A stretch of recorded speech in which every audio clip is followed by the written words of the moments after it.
We're gonna be seeing how far we can get with the brand new Frayed Fury car on a dusty trip. Let's get right into this. So they did add this car right here about a week ago and we already made a video on it. But the thing is, they did increase its max speed. So the speed should be a lot better now. I haven't tested it at all, but hopefully it goes pretty fast. They did also decrease the price. So it says it's 75% off. I think it was like 1.7 thousand Robux before, and now you can get it for just 500. So we're gonna be seeing if it's worth it. So anyway, we're gonna be testing it on the desert map. I was gonna do the plains, but the plains is just so boring, so we might as well do it over here. Anyway, let's go ahead and build the car. So I did check out my previous video on this car just to see how fast it went before, and it went about like 290. It was in between like 290 and 300. So for it to be better, it would have to go faster than that. Anyway, we pretty much fully built the car. We just gotta go ahead and attach this in the doors, and there we go. I also forgot this car actually has a special engine. So this engine right here is actually different from all the other ones. It's kind of like the V6, but it is recolored. Anyway, there we go. We fully built the car, so let's go and hop in and let's start driving. So as I was saying before the buff, this car would go about like 300. So we gotta see if it goes any faster than that. So we just passed 280 and it's getting close to 300, but it would have to surpass it. And no, it actually looks like it goes the exact same speed. Well, that is quite strange because they did say they buffed it, but yeah, it's going the exact same speed as it did before.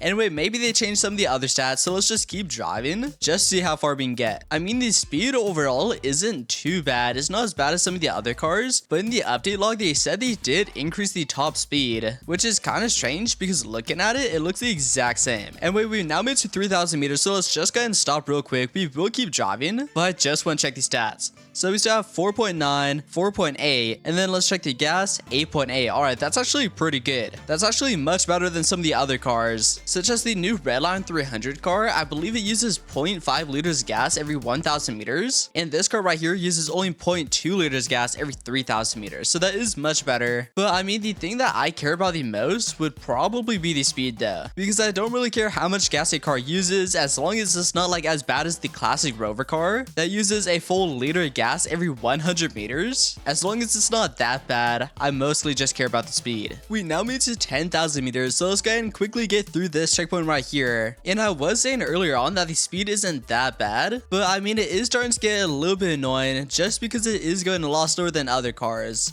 Like the main car that I've been using right now is actually the Nebula X, just because it is an electric car with a battery, so you don't have to worry about water, oil, or gas. And it does go a pretty decent speed. And if I were using the Nebula X car, I would probably be like twice the distance right now, just because it goes much faster. Like I would have definitely been at least 20,000 meters, maybe even 25,000 if I were using that other car. Anyway, since we just passed 10,000 meters, let's go and check the gas and all of this stuff. So still 4.9 liters of oil, 4.5 liters of water, and still 8.6 liters of gas. Alright, so all of that stuff is actually extremely good, which if we keep going at a pretty good speed, we could definitely make it to over 100,000 meters before we even run out of water. Whenever we reach 100,000 meters, we would probably only be like halfway gone on gas, and we use 0.5 liters of water every 10,000 meters, so we could definitely make it to 100,000 before we even run out. For our oil, I'm not even sure because we made it to 10,000 meters, and it's still like the exact same it was at the beginning, so that's pretty interesting. Anyway, I was planning on seeing how far we could go with this car right here, but we could probably make it to around 200,000 meters, which would probably end up taking us like 4 hours to do.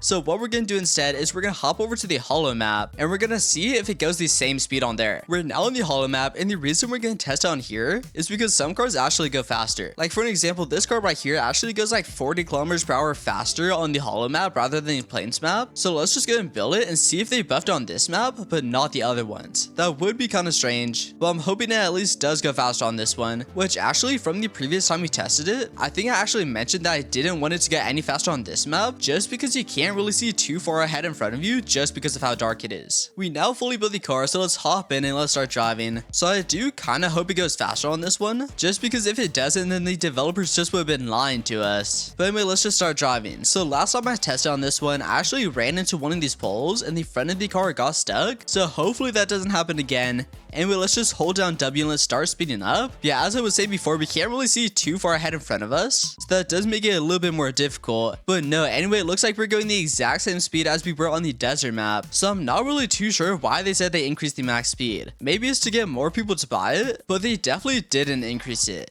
Anyway, let's go ahead and run into one of these poles real quick, such as this one, and let's see if it still gets stuck. So let's hop out. And yes, it does. So this is actually what happened in my previous video where I tested it on this map. It has this little bar in the front.